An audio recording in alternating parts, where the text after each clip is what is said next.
Bipar.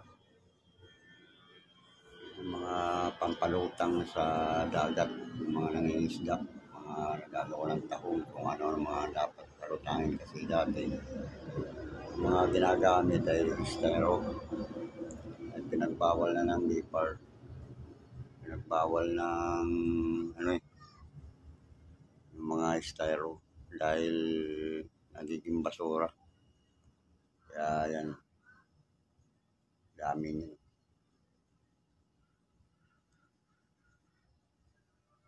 Dami mga isambak.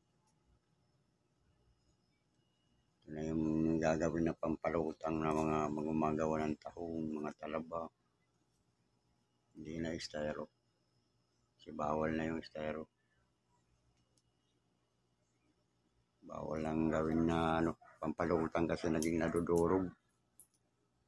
Yung isda na lalason.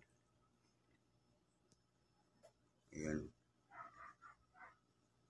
Kasi pag styro nga naman nagiging yun eh. Ang tawag yan. Nagiging basura. Kaya yan ang magandang pampalutang. Ayun, dami yun. Itong patong.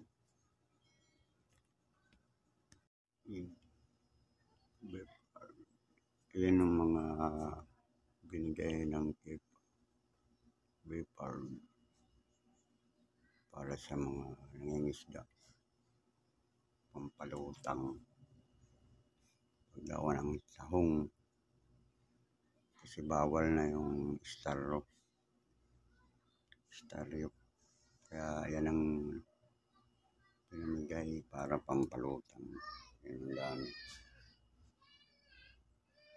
Yan ba? Bipar.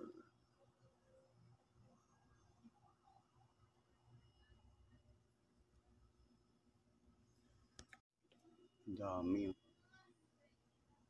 Yan yung sa Bipar. Mga galon, mga container. Dami yun. Sa baba.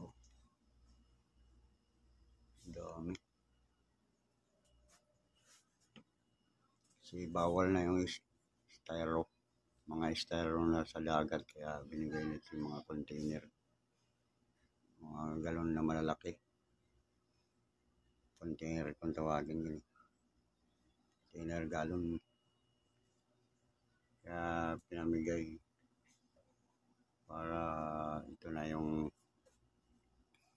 gagamitin kasi bawal na yung mga styro.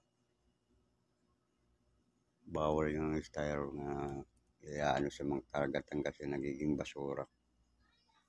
Kaya yan yung pinamigay. Ayan. Binigay sa Bipar. Dami.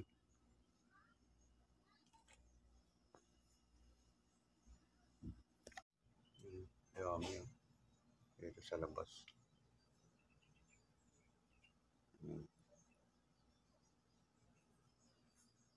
Ang galing din ng Bipar. Pinamigay.